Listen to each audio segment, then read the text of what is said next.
start. Today's last speech is titled Increasing Visibility of Journals and Balkan Promotion by MARUŠIČ again. Please. Yeah, thank you. Now we're going to talk a little bit about impact factor. It's and I must say that I will try to talk against the impact factor because I think it's important, but on the other hand, we shouldn't be obsessed by impact factor because I think small and scholarly journals serve other purposes than just, fight for their impact, and will never reach the impact factor of big journals anyway.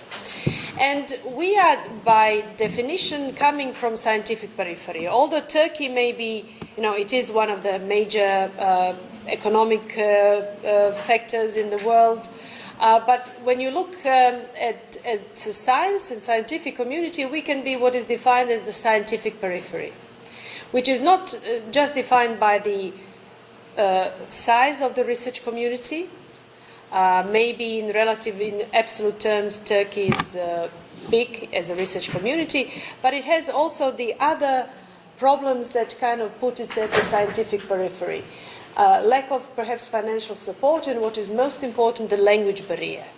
The mainstream science is science produced by the major players in science, which is UK, some of the Europe, and continental Europe and the United States.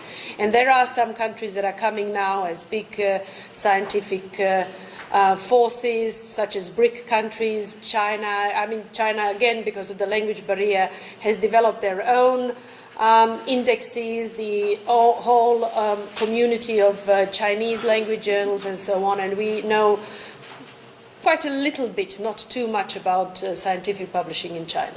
So the definition of the scientific periphery in relation to journals is that, again, these are academic and scholarly journals where the editorial position is not a full-time position, and they are published in relatively small scientific communities. Also, not only that the research community is small, but also that there is a lack of critical mass of researchers to produce a sustainable research output. For example, I don't know what the number of clinical trials are in Turkey. Are you a big field for research trials? Are they done only in Turkey, or are they done in collaboration with pharmaceutical industry, and so on and so on? If you don't have a critical mass of researchers, if you're too small to be able to consistently produce research results over time, but it's erratic or more an individual effort and not at a national level, then it's a problem. There is always lack of financial support, either for journals or for research, and I know that in some countries, because of the economic crisis, the money for research and science is getting smaller, and what is very important is language barrier, which kind of prevents us that we can fully join the mainstream scientific community, either in publishing in the mainstream scientific journal or by publishing our own journals. And this is quite an old slide, but it kind of illustrates the kind of differences between mainstream science and scientific periphery. So this is the map of the world that was made. The sizes of the countries are made according to the scientific output. So number of papers published, although it's quite old, from 2001, so they took papers published by authors' affiliations in 2001, and then they kind of modified the size of the globe of this map according to the scientific production. So you see here that North America, this is Alaska, North America, a little bit of Canada up there, they are much bigger in relation to their real geographical size in the amount of the research output. This is all of Latin America. Of the South America, you see that Brazil here is big, but the other countries are sometimes non-existent. This is Africa. So in research respect of research, Africa almost doesn't exist. All what you see from Africa is South Africa here. This is Europe. So you see here the UK, a little bit of Ireland. This is Spain, Portugal, France, Italy here. I cannot find Croatia somewhere here in this region, and Turkey somewhere there. So we are countries that are too small when you look at the body of the scientific output that you have in the worldwide, and this is that we have a problem.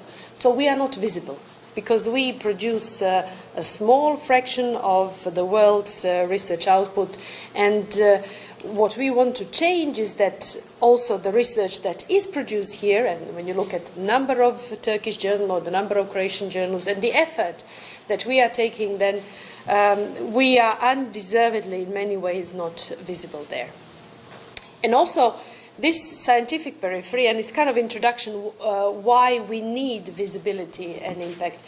I don't know how it is in Turkey, but in many countries there is something that is called scientific inbreeding, which is very common in small and emerging communities. It's kind of not an incest, but kind of that type in science. So it's defined by the number of PhD students who stay at the same university as researchers. So you get a PhD from your university, you get employed by that university, and then you stay there forever. This is what is called academic inbreeding. Okay? It's common in some countries, like in most of the Mediterranean countries. So in Spain, 95% of the people who get a PhD from a university stay and work at that university. Portugal, 80%. And this is compared, for example, to Germany, where it's about 1%, or UK, where it's about 5%. Why is that? Because by law in these countries, and I'm sure some of you know the German system, that you cannot become a head of the department or a professor unless you come from outside. So people go for 2 years to the United States, and then they can come and become, I don't know, heads of departments at their own university, because by law you're obliged to bring the department head from some other university.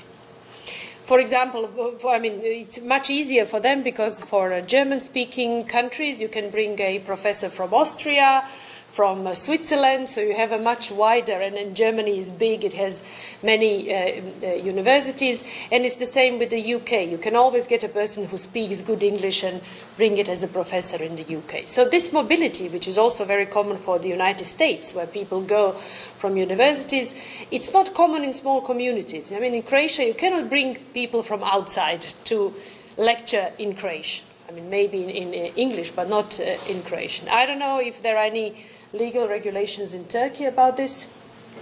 And what do you think what the mobility is? I mean, how people move between universities? Conservative. So you stay, yeah. So there is academic inbreeding. The colleagues who are graduated from our university stay there. Yeah, which is, I think, nice, but also it brings some unwanted effects. So there was a study in 2010, so it's quite a recent study in Mexico, where the scientific inbreeding is also high. So they looked at the publication record and the collaboration of the faculty. So what they found out is that when you have academically inbred faculty, they average fewer publications. On average, 15% fewer peer-reviewed publications than non-inbred colleagues. They are more centered in their own institution, less open to the scientific world. 40% of them are less likely to exchange information of critical relevance or scholarly work with their colleagues. And when they looked even at their leading research universities in Mexico, it was detrimental even for such big universities if they have only local people. So movement and mobility in science is also good. And we have to be aware of this because as journals, we also kind of contribute to this because, you know, okay, not Balkan Medical Journal if you're not publishing from your editorial board members, but you kind of filling this kind of vicious circle where you're stimulating people to publish only in your journals, that they don't want to go out in the world and so on and so on. But this problem, and especially in today's world where I'm sure that is so in Turkey, where scientists are required to publish in high impact factor journals. And you know that, for example, in China, you get an award if you publish in a high impact factor journal. If you publish in The Lancet, you get your annual salary as an award for publishing in there. So then you can imagine why they have incentives to publish and why that incentive of publish and perish leads to all kinds of unethical behavior, because it's the incentive, the financial incentive is really huge. But because of this, because we don't produce much research, we are required to publish it in good journals, then there is nothing left for small journals. And this is what we publish, we call this the vicious circle of inadequacy for small journals.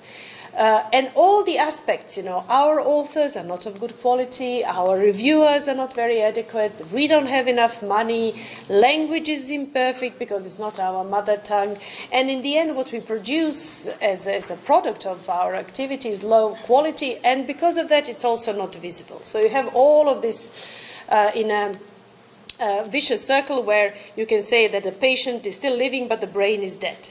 Yeah. Because we cannot get good quality and the number of manuscripts, because our authors, they don't want to publish in our small non-index journal with very low or no impact factor, because the little they produce, they want to sell it the best they can. They want to publish in big journals, not in your journals. So you have to use all kinds of things. We'll talk about it tomorrow. You know. You're a friend, give me your paper, and so on.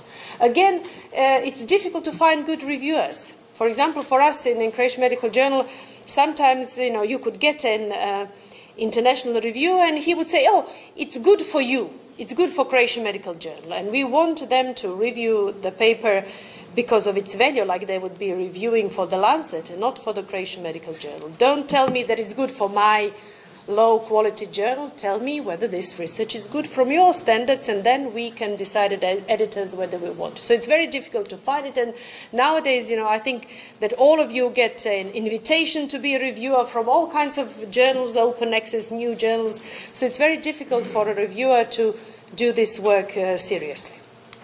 We don't have enough money, so definitely we have problems in technical resources to be a member of Crosscheck, Crossmark, Crossref and everything else, and be a member of COPE and this and that. It just costs a lot of money and we cannot afford it. Language is a problem. And it's very difficult to find a good language editor that also can edit medical texts. We have had, you know, I think in the first 10 years of Croatian Medical Journal, we changed 8 language editors. Until we found, somebody knows Sasha Mishak, who is a medical doctor, but she also studied language, English language, and she was the perfect editor. Because we would have language editors, and they would be BAs in English, and the language of medicine and language of science is completely different. You have to know the terminology of it, and sometimes something is grammatically correct, but it's not medically appropriate. No, I remember that we would get, you know, and you could see all kinds of things. I remember a forensic paper where I was reading in a paper plum, and it was there was a wound to the plum, and this and that, and I was wondering what happened. And actually, I think it was because they kept pulmo as the word for lung in the text. They probably did a spelling check. So the spelling check engine turned pulmo into plum because it was into fruit, because it was the most similar word, and it didn't recognize it, and they sent the paper with plum instead of lungs. So it's very difficult to find it. And then people, you know, when you look at how indexing services decide on your journal, they usually look at it, and if they don't see that the technical quality of it is good, they say, oh, well, then also the content, the science in this journal is not that good. So in the end, we have this problem, and it's very difficult to come out of this vicious circle. Once you come out, your life becomes easier. Once you get indexed on PubMed, I think it's the biggest change for Croatian Medical Journal. And also, I think it's now the indexing databases are also looking at your editorial policies. I looked at Balkan Medical Journal. It has really kind of a long instructions for authors and all the description of the processes, and I think that's very important because it's a significant plus that you have that, because it shows your editorial professionalism and adherence to nowadays standards in scientific publishing. But it's very difficult for us because of the language barrier, because of the isolation of editors in their small countries. We did a study, I did it with the students from everywhere in Europe who were attending a master's degree course on research integrity. So we wanted to look at what are the differences in policies in biomedical journal in the East European countries that are members of the EU. So those were the new members of the EU like Poland, Czech Republic, Slovak and so on, Bulgaria, Romania, in the Eastern EU and Southeast European countries or Southeast Europe by our definition, excluding Greece, because Greece is in South Europe, but it's a member of the European Union, so we didn't look at Greek journals because it was difficult where to put them in. So this is what we have from Eastern Europe, and number of journals that were included, because we looked them up on PubMed, and these were the countries from Southeast Europe. So we had a total of 57 EU journals and 11 non-EU journals. And then we looked at what policies, whether they had policy in their instructions to authors of endorsement of international editorial standards, peer review process, redundant publication, authorship, all of these things that we talked about this morning. So what we found is that actually journals from Southeast Europe were much better at endorsing international standards. This is where we found statistical difference. And also in contributorship policy or declaring the authorship contribution in how they define it in their instructions to authors. All the others, there were no differences. So it could be, I don't know, because we are more active. My explanation for this, because we are not a part of the EU, we have even more problems than other countries from the scientific periphery. Maybe we are more eager to follow the international standards because that's what is a way of increasing the visibility and quality of the journals and then consequently their indexing and recognition. Whereas no journals from the Eastern EU, we had 2 journals from the Southeast Europe that addressed image manipulation that we talked about this morning. But interestingly, more journals from the EU had a clear guidance on copyright or license to publish than we did.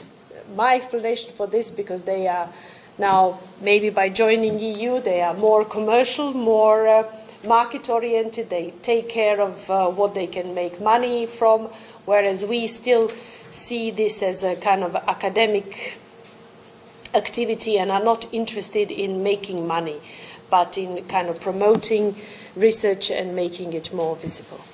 So when you looked at the number of policies per journal, there was no difference, so about 5 individual policies from this list we could find in the guidelines for authors of these different journals. So although research shows that authors don't read authorship instructions, guidelines for authors in journals, it is a well-known fact, but I still think that for the sake of transparency, one of the things that can show the quality of your journal and then has influence on the indexing, databases and so on, is the quality and transparency of the policies that you have in your journal.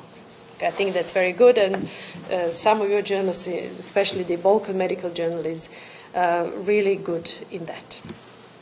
So we conclude that we need more transparency about ethical issues and academic scholarly journals, not because of the benefit for the journal, which I think is very important, but also because it has an educational component. If you have it in your journal and you work with young people who are learning how to write, either medical students or doctoral students, PhD students, you can always refer them and say, look, read this. This is very important for you if you want to become a researcher and publish your research.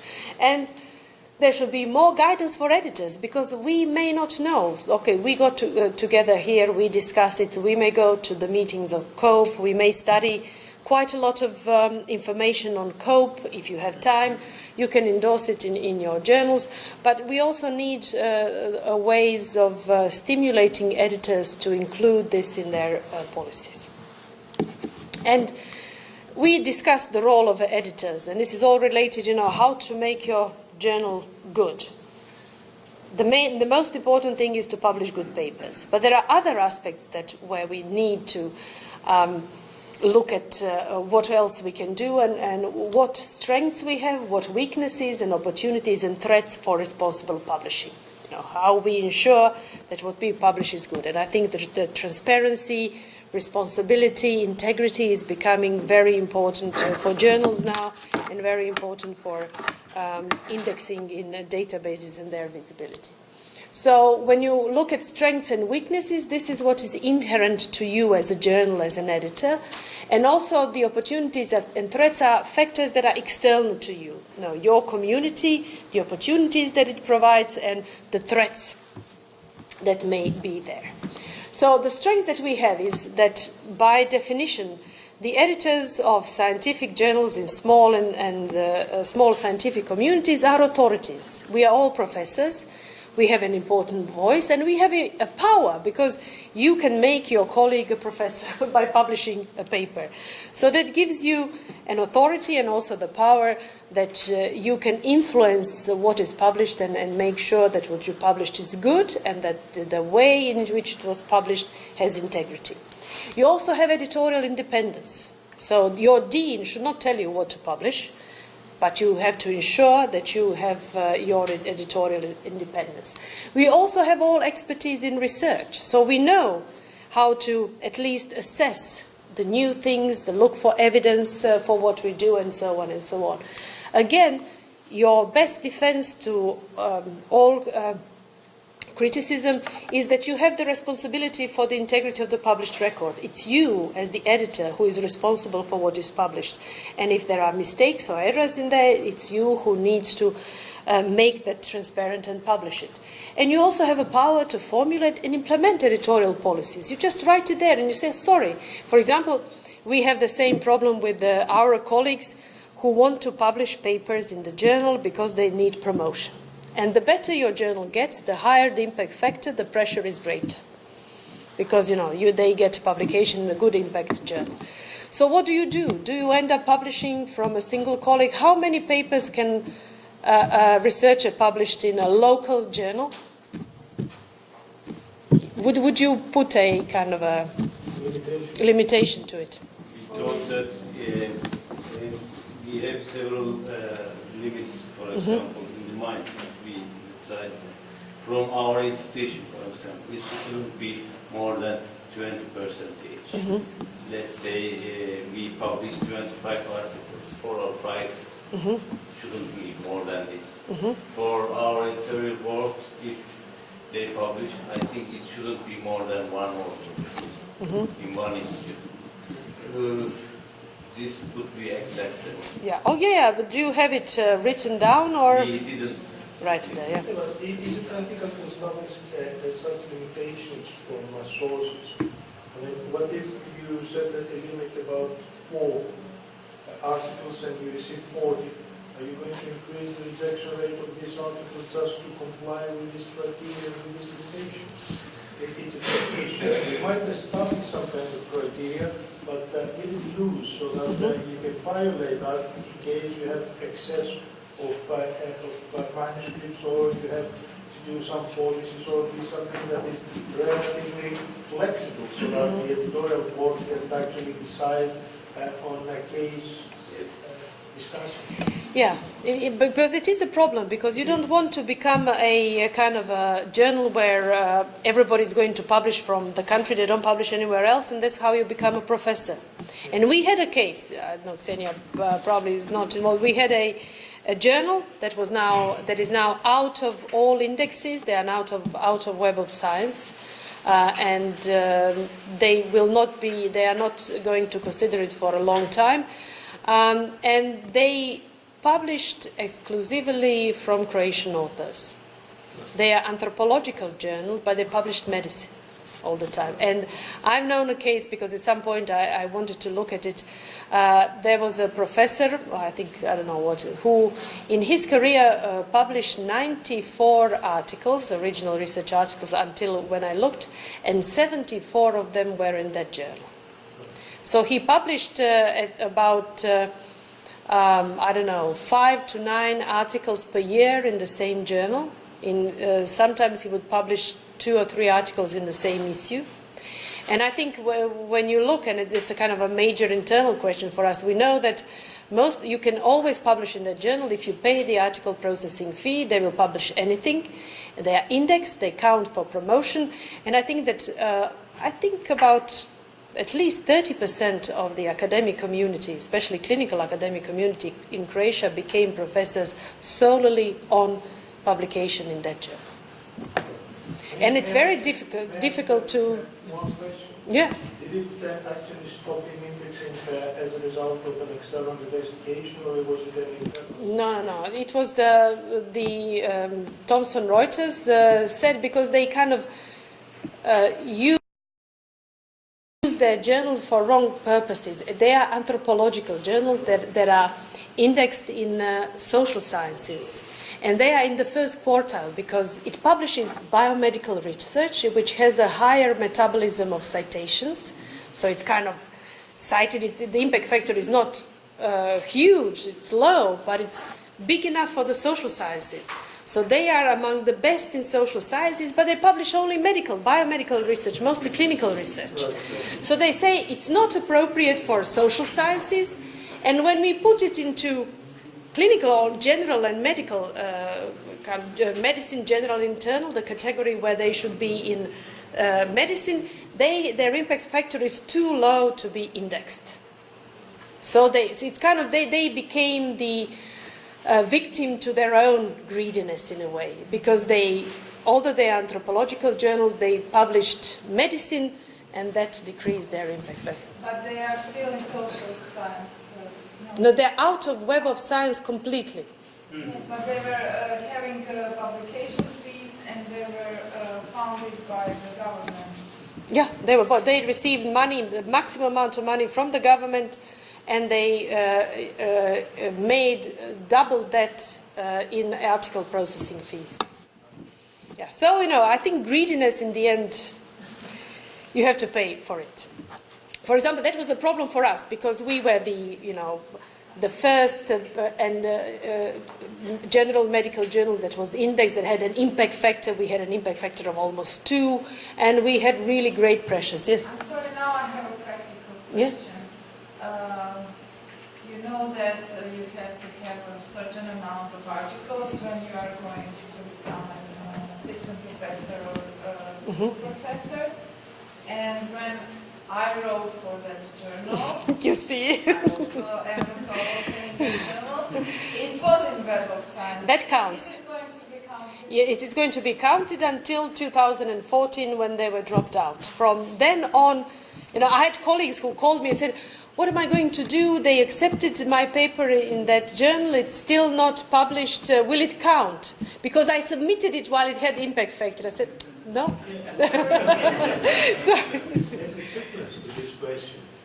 Nowadays, when we have our indexes as performance indexes for the academic career, and we have the cumulative impact factor, but actually one's make a question, is it that the impact factor of the publication, the latest impact factor of the journal, or the day that you... It should be in the year when the impact factor when your article was published. But usually we like to state the last impact factor because it's usually higher. Yeah. So you choose it. It's complicated. See, I think that governments and these assessment bodies want to make their life easy, but they are probably making it very difficult. Yeah. So, for example, in Croatian Medical Journal, because of these pressures, people calling you, your friends calling you, may I publish? Then we said, and we copied it actually from Academic Medicine, which then dropped it later on. They had a statement to allow everybody to the same opportunity for publication in our journal. We are limiting the number of published papers for each individual to 2. Yeah, that was the policy of the academic medicine, which is kind of the highest impact factor journal in the field of medical education. So we copied it in our journal, and we said, okay, 2 per year. I don't want to be, to be the journal where you're going to become a professor, because it's detrimental for the, the quality and the face of the journal. And we managed to do that quite well. Sometimes we would make an exception when we had theme issues. For example, there would be a conference. We did a lot of theme issues on forensic medicine and DNA phenotyping of the missing people and skeletal remains and so on. So there we would allow that somebody has 3 or 4 papers, because it's all about one topic. But in general, we said that in general, which leaves enough space for you to make exceptions. In general, we will not publish more than 2 papers per author in each year. Yeah, but is it our task, or is it should be the university task to set a limit to, No, because you have editorial independence. You decide what is going to...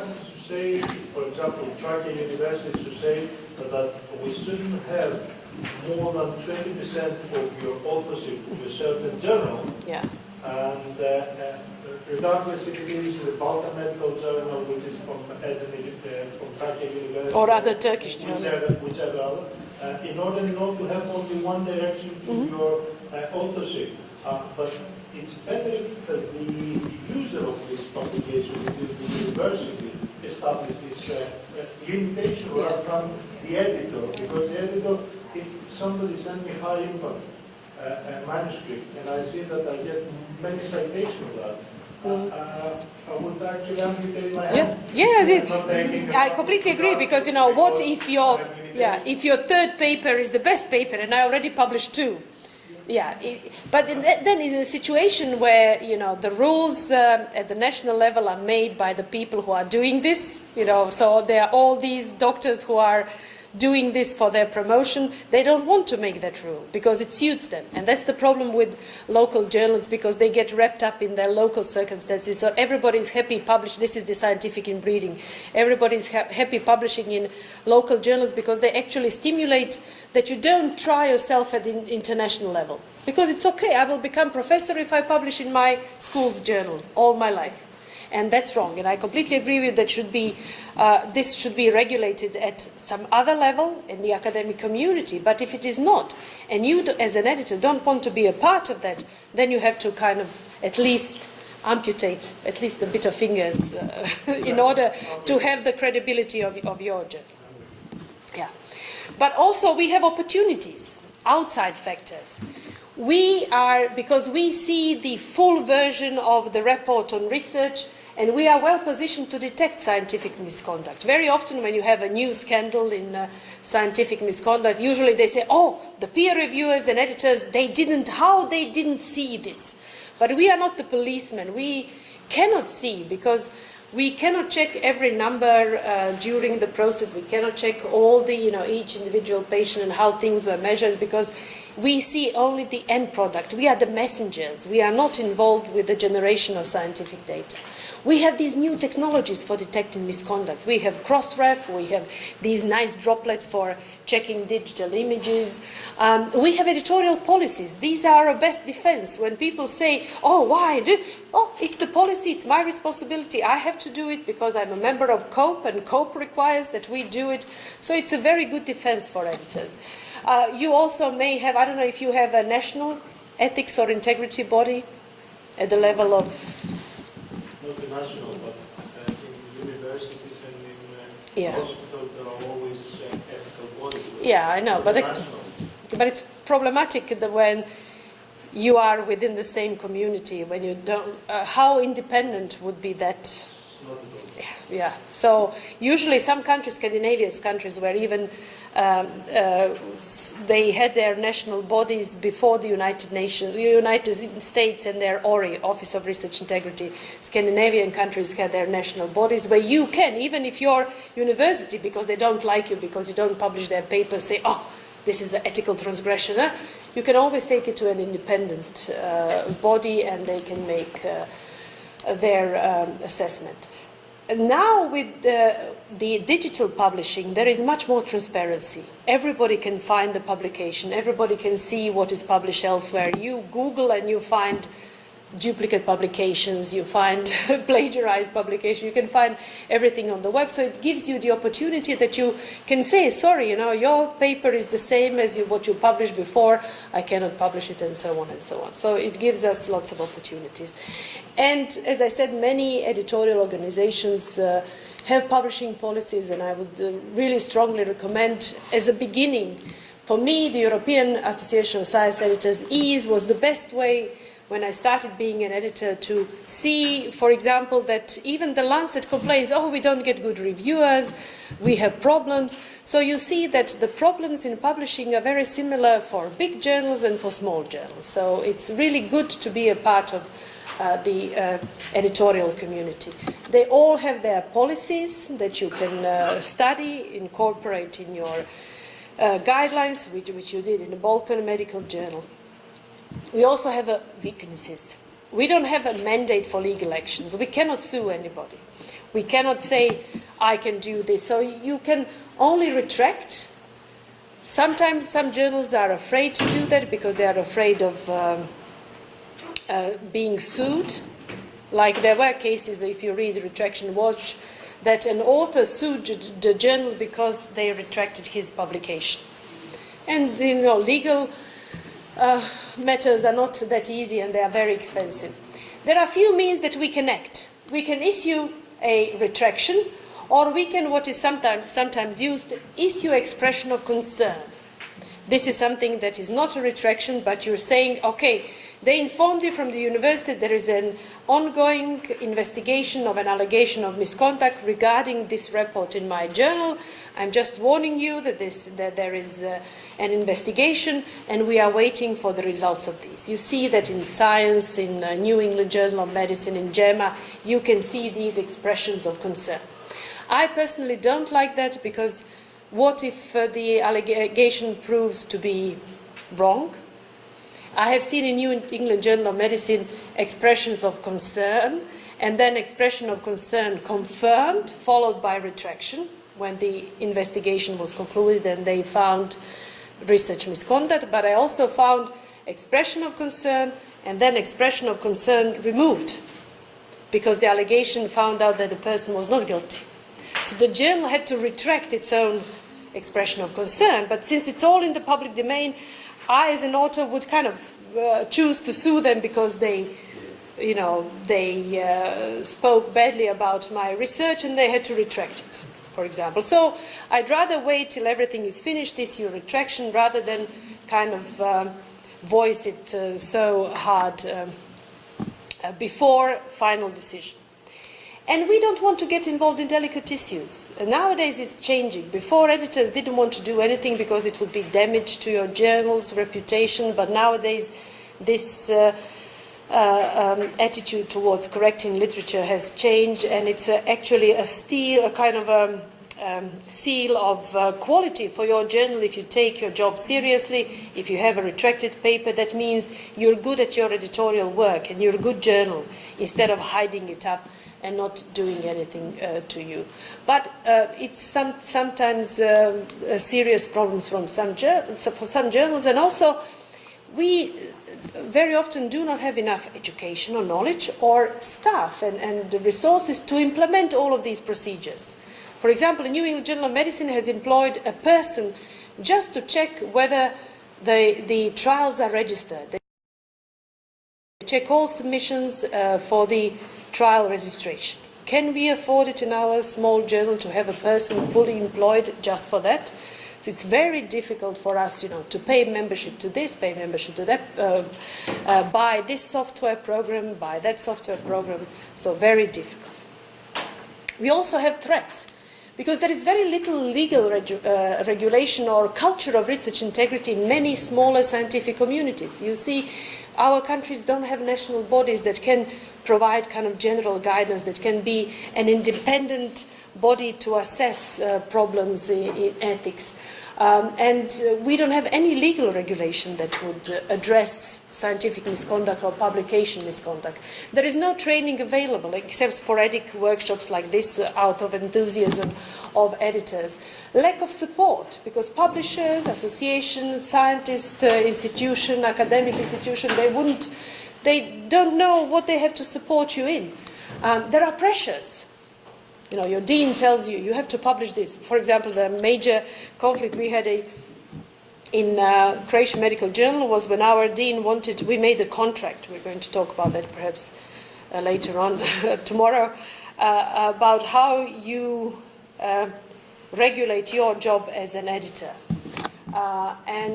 We made a legal document, a contract about our journal, where all the functions of all different pieces in a journal were defined, okay?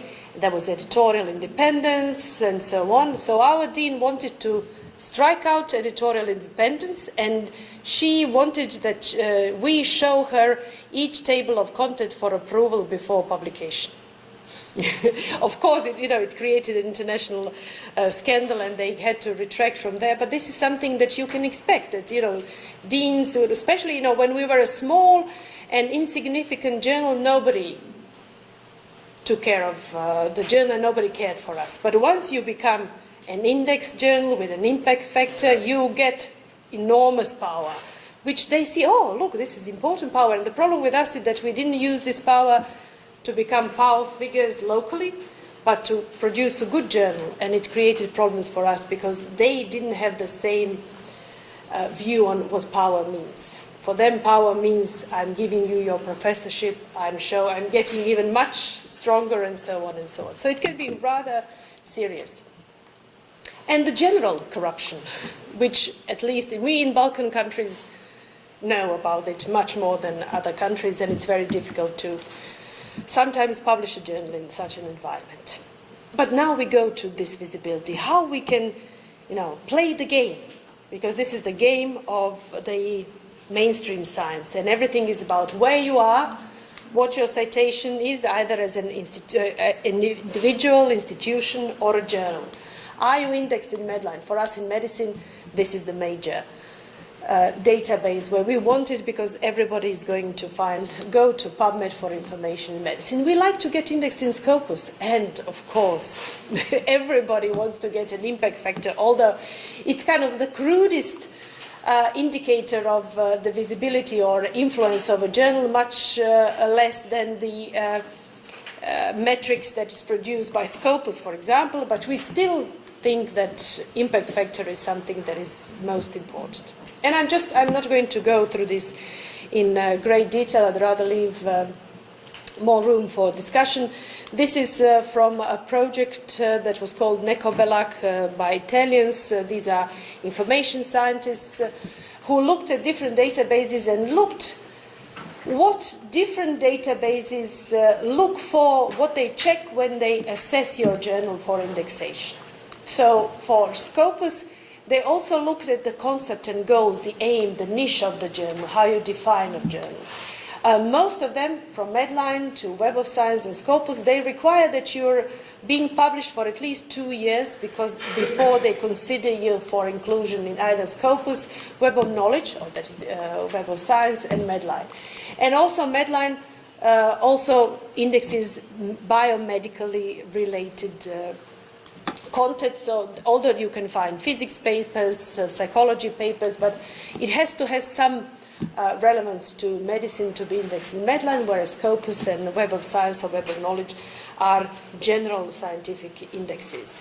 They also look at the quality of content, the originality and quality of scientific content. And I think it's still, regardless of all these fancy things that we can publish and be electronically, use all of this and that, in the end it kind of boils down to what kind of science you publish in your paper.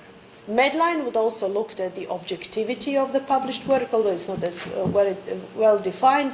And Scopus and Web of Science look also at the quality of abstracts, which I think is very important, because titles and abstracts are actually the first thing we see from published research. When you do searches, the first thing you see is a title, and then you see an abstract, and sometimes it's the only thing you can see because you don't have access to the full text. Scopus and Web of Science, because they are not only bibliographical databases, but they are citation databases. They will look at the citations received per journal and what kind of impact factor it is for the Web of Science, how it fares, who publishes in your journal. So Web of Science is also going to look at how many citations are received by the authors that publish in your journal. Not only to the publication in your journals, but general number of citations for the authors of your journal. So if you're starting a new journal and if you're applying for indexation, it's good to have high quality authors who are attracting citations, because then your inclusion in databases is better. For example, Scopus, which is an Elsevier database, they are all now private, nothing independent. They also looked at how many citations are received by publisher, generally, not only the journal. And Web of Science looks and very carefully monitors self-citations. We'll talk about that later on. So they also looked at the who publishes you, who are the experts on your editorial board, whether there is a geographical institutional diversity of the editorial board, diversity of the contributing authors, whether it's done on time, whether you're explicit in stating the frequency of your journal, what is the minimum frequency of the journals.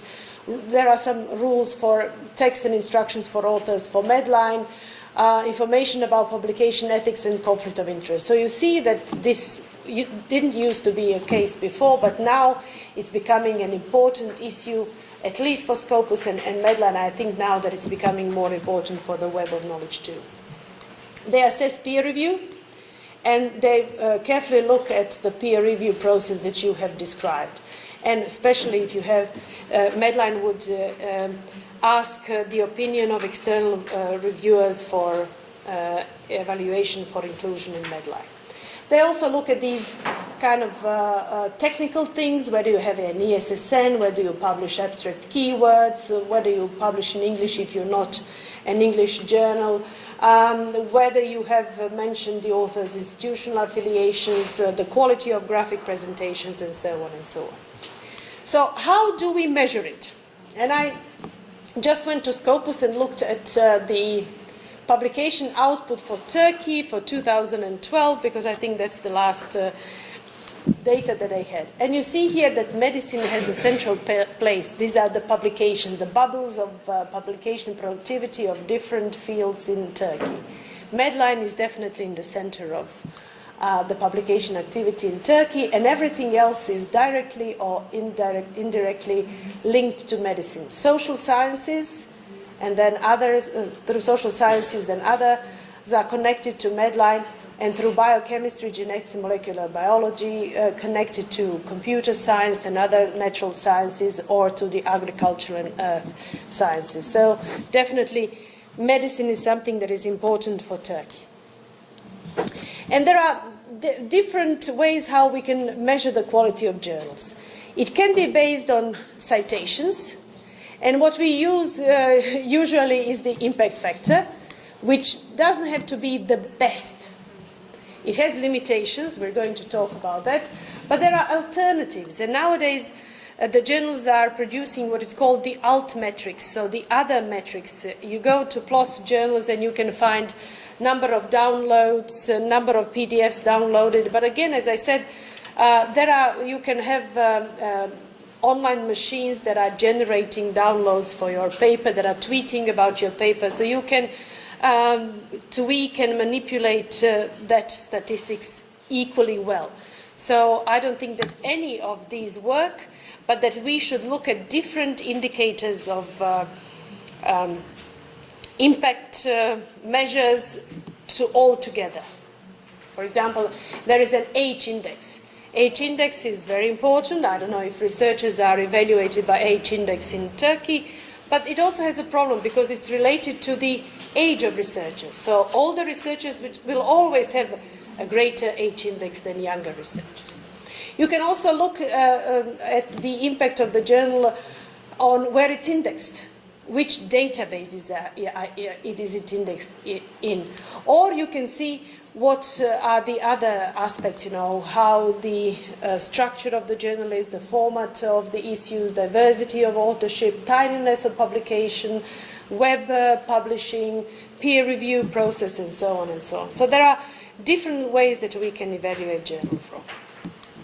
So the pros for impact factor is that it's really simple to use, and unfortunately is internationally accepted. Everybody talk about impact factor, although it was not made to measure individual scientific quality.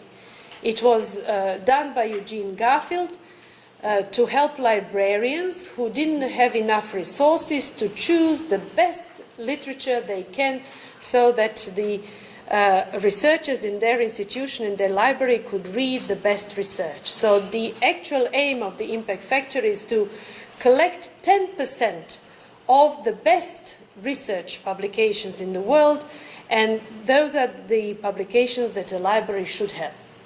It wasn't meant to become a measure of individual scientists or of individual institutions and so on. It was just a kind of a technical, crude measure for librarians to allocate money to the subscriptions they have. But it got turned into something that is completely different. There are different downfalls of impact factor because it's very discipline related. You can say, oh, we want, I know, for example, that at the University of Barcelona, PhD students in all fields of medicine are required to publish papers in journals with impact factor greater than 3. For, I don't know, what's the highest impact factor of an ENT journal? About 2.5. So how you're going, if you're an ENT specialist, you're going for your PhD and your university requires that you have a publication in an impact factor. The conclusion would be that an ENT professor is not suitable to be a PhD. That's what, exactly, because I know, for example, in orthopedics, the highest impact factor is about 2. And in some specialties, because they are small and they don't generate citations, you cannot have a high citations. You may have, for Nature, but not everybody is going to publish in Nature or other journals. So it's very difficult. And, for example, arts and humanities, they don't even have an impact factor because the Thomson Reuters says we are not calculating impact factor for these journals because it doesn't tell us anything. Because it's completely the metabolism of citations and the information communication is completely different. Then you can inflate it by self-citations. They say that review articles bring more citations. In our case, when we looked at Croatian Medical Journal, it may be for big journals. Because nobody's going to cite a review article for Croatian Medical Journal. They are going to cite a review article, I don't know, from the Lancet or from the BMJ about the same topic and not our journal. So we stopped publishing. We didn't publish a review article as a rule. We would publish it sometimes, but not as a rule because it doesn't bring any citations, contrary to the general belief that review articles are highly cited. And then it also depends on the number of papers published, which we're going to see later on. And as I say, you can use all of these other indexes. There are different ones, but the problem is that some of them perhaps are based on impact factor, so it's the same thing just in a different way. Or, you have different ones, and some of them are really very technical, very statistical and mathematical, published in mathematics journals, and it's very difficult for us to understand and to use. As I say, it would be very good to kind of have an overview. But for journals, you cannot do all of these indexes for a single author. It would be, I think personally that evaluation committees should read papers that people publish. That you, for your promotion, you should have, I don't know, to present your 5 best articles. People should read it and, make their judgment on the actual content of these papers and not on external measures as they are. For example, the paper I like most is on the importance of anatomy dissection.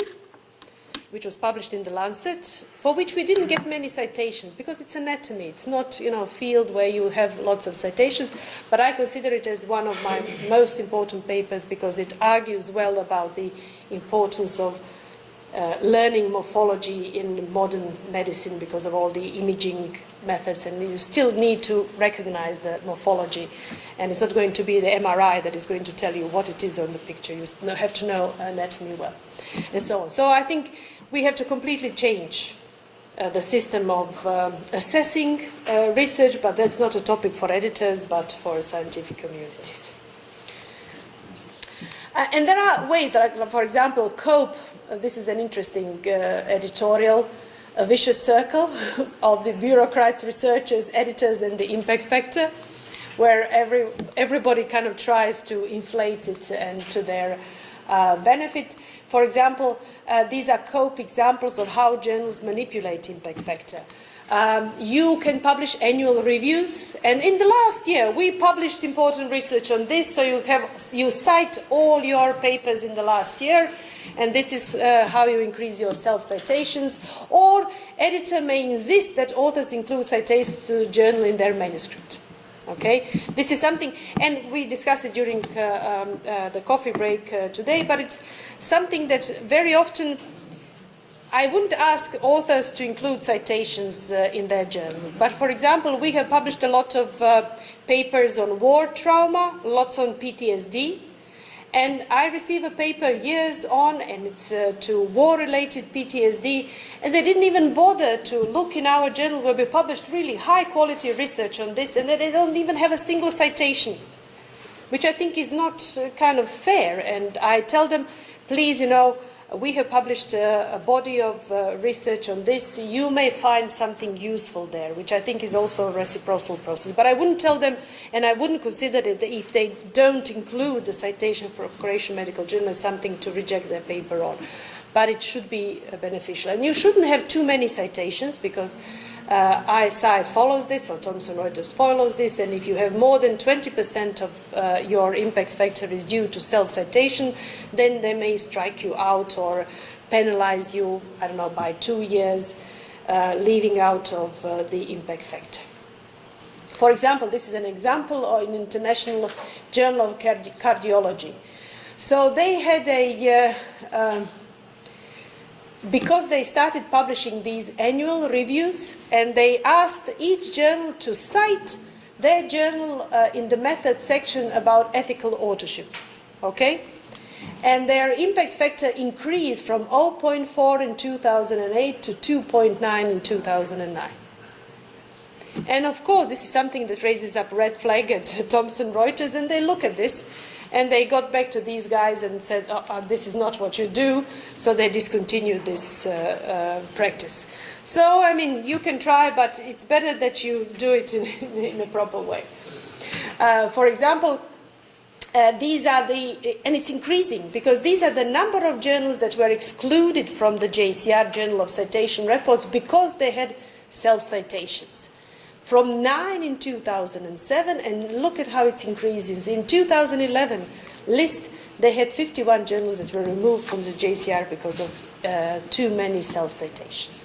It's okay, but look that it's a little bit below 20%. It's a good way to increase it, but not the best way. Or citation stacking, which I think it's in this case of Brazilian journals, it's a much more complicated process than it was. So what is citation stacking? It's when journals collude to cite each other, which I think is okay in some cases, because actually these Brazilian guys said, look, Brazilian science is very important. We produce a lot. It's mostly in Portuguese, but we have, the Chagas disease was discovered by a Brazilian researcher, and they have important and very kind of topical. Some diseases are endemic there, and they have an important body of research.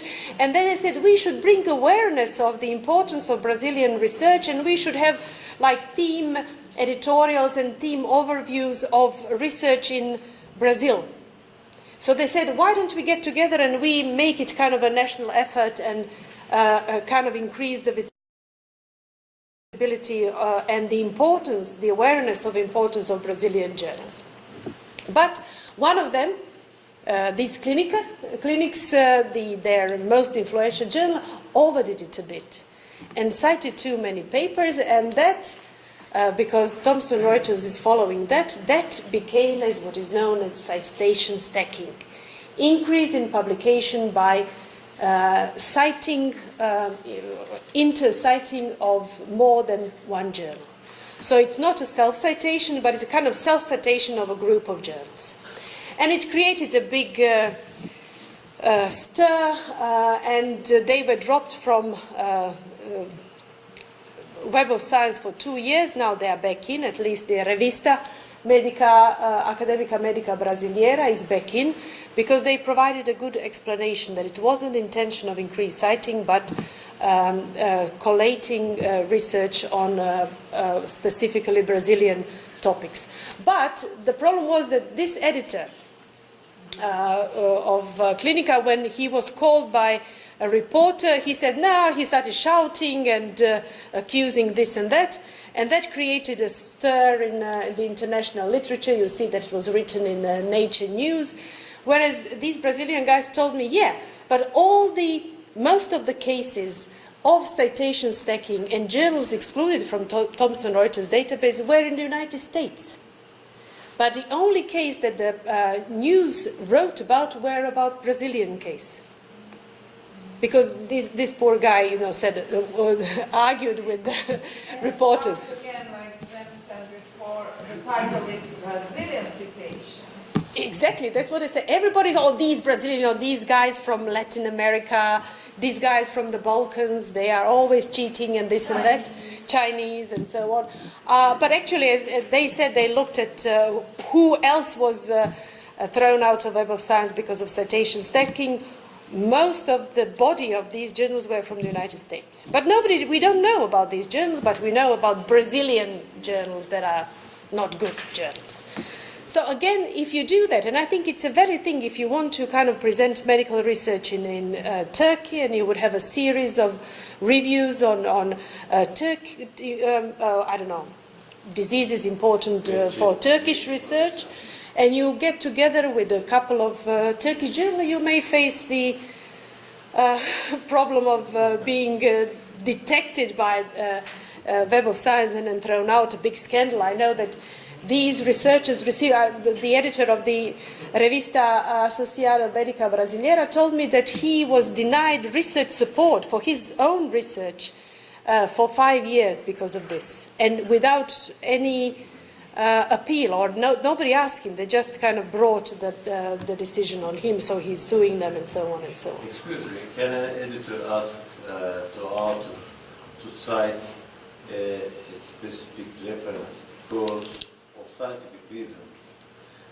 If this paper published in his own journal, for example, but it's an important article, for example, related to the subject, but author didn't cite it, and then can an editor I think it varies from case to case. As I say, I wouldn't tell me you have to cite this paper, but for example, for PTSD researcher, I would say, please look, because we have published many papers on PTSD, you can look and see if some of them are relevant for your paper or can be, discussed in the view of that. But it's difficult because if you do that, then it may accuse you of trying to increase the self-citation.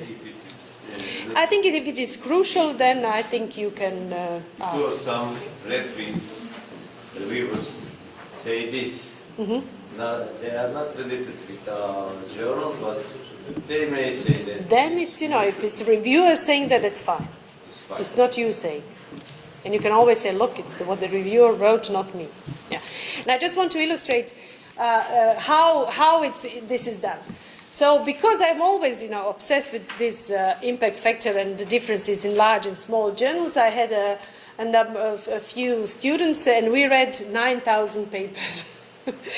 And we wanted to see, because this is the formula, and we wanted to see whether it's really the research that is being cited. Okay, so we looked at Nature, and you don't see it because of this box, New England Journal of Medicine. So we took the first in our general medical group, and we took Croatian Medical Journal. Then we went to multidisciplinary sciences and took the first ranked impact factor journal, Nature, and then took some, these are archives of the Academy of Brazilian Sciences, which was at the same level as Croatian Medical Journal. So we looked at how many articles they published, reviews, editorial material, letters, and other. These things are not what is cited, is not counted for citations.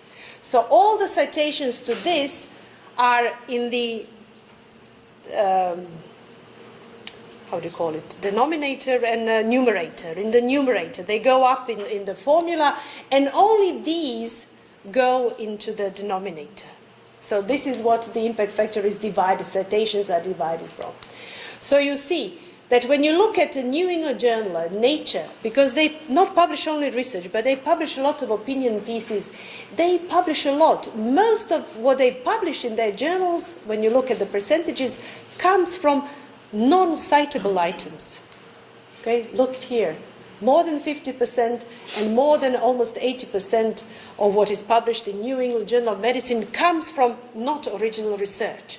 And this is the reason why they have such high impact factors, because citations to all of these are counted, but only this goes into the denominator. Only 20% of the numbers that they publish go into the denominator, and that's why they have high impact factors. So we read all the papers, because, for example, in Nature you can find Melissa Anderson overview of scientific misconduct with table and research as a commentary. Everybody is citing that, but it's not counted as an article. So you can, this is what Nature very often in science do. They publish something as a commentary, original material. It gets cited a lot, but it's not counted as an original article.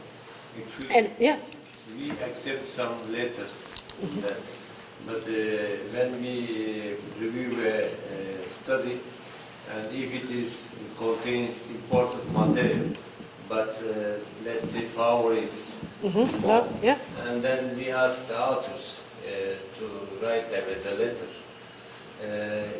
Is it a good way to do, or? If they are cited, it's a good way to increase your impact factor, because they will probably not be counted as an article in the citation. But I look at previous issues and I saw that letters received no citation. You can, if you want to keep publishing them, it's okay, because it will not affect the impact factor. So it can only increase it if they are cited. Okay, so you can stimulate people to cite the letter in some other journals. That would be the best thing. So we actually read everything, what was published in 2 years in these 4 journals, and we determined whether the paper, regardless of how it was classified by the Web of Science, whether it contained original research. And then we recalculated the impact factor. So the impact factor of Nature, from their official calculation, when you calculate only the original research, would drop down. And this drop was really significant for New England Journal of Medicine, because most of what they publish is outside of articles and review articles. They receive a lot of publication because you have a commentary in New England said, and they cite commentaries, views, opinion pieces, editorials, letters, but it doesn't count it in there. So all of this is kind of twisted. But the story about publishing this is even more interesting, because we published it in the end in the Science and Engineering Ethics journal, which is a specific journal for that. And since it was about big journals, I first asked JAMA, because JAMA publishes peer review research. They used to publish theme issues. They said, well, Anna, if we published it, then the New England Journal will say that we're publishing against them. Can you include other journals? I said, look, we read 9,000 papers. What is true from New England Journal of Medicine is probably true for Lancet and JAMA. This is just a kind of illustration of a pattern. We sent it to New England Journal of Medicine, and then they said, no, we don't publish this type of research. Then, because BMJ published a paper, opinion pieces on impact factor, and they had a cover page, impact factor as a tube lines, underground lines in London. And I said to them, okay, you have these two opinion pieces and we give you evidence for this. And I got a reply, well, we don't publish this. It's very important for us editors, but it's not of interest for our readers. And I said, okay, I respect your decision. Although just a few issues previously, you published a cover page on impact factor. And you published opinion pieces on impact factor. And you don't want to publish actual data on impact factor. So we also need to not take charge of it, but we also have to influence our journals. As I said, I would always check how they indexed our articles, and if an essay was indexed as an article, I would write to them and say, we think that this is an incorrect indexation, and they would correct it. So they are really kind of professional. If they get proper citations, sometimes they forget to put citations.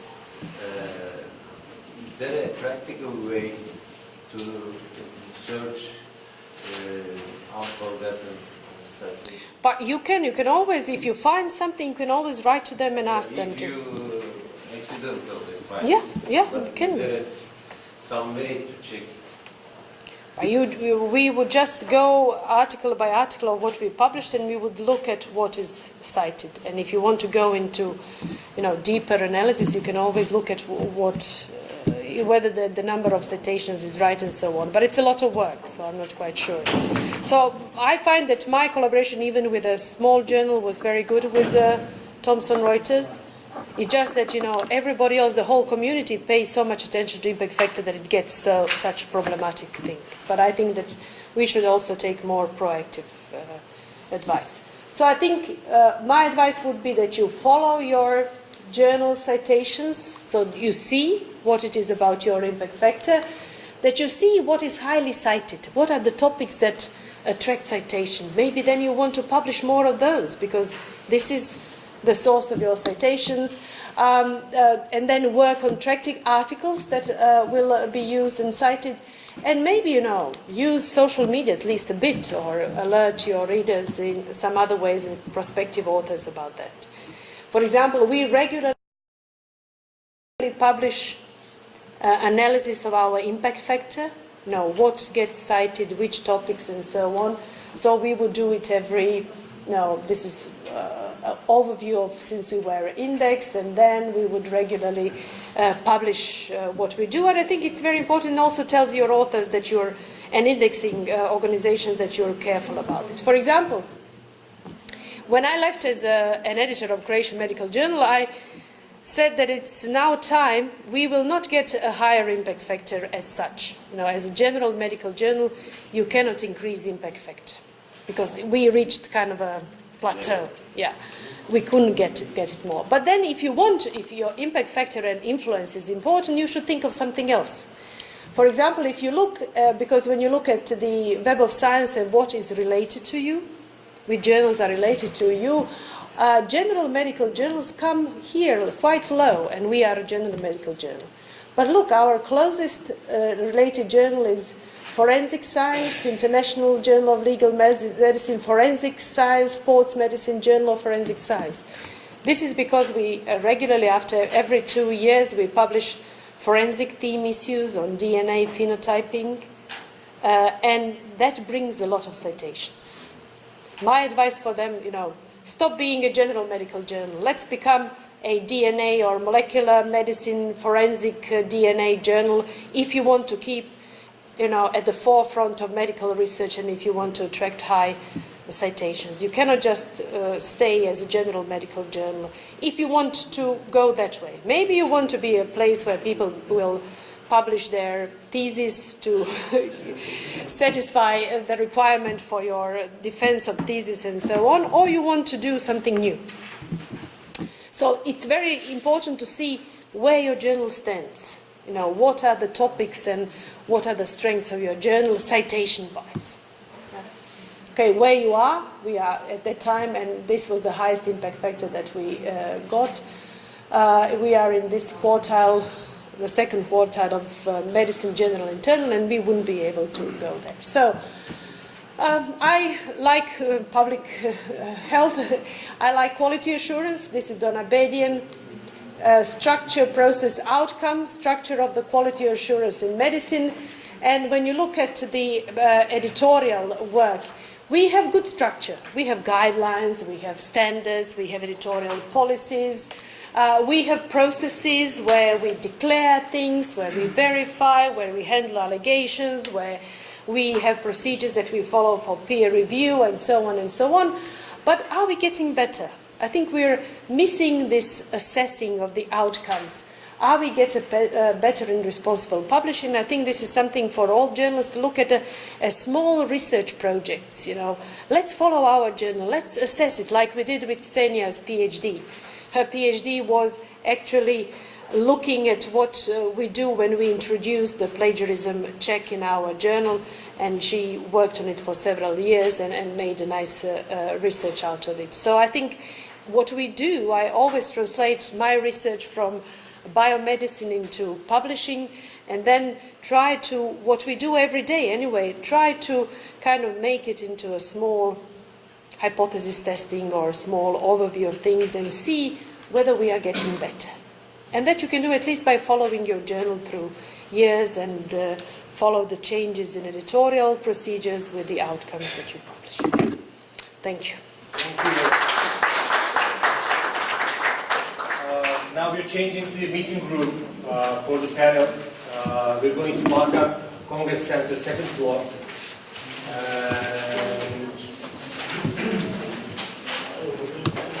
Okay, thanks.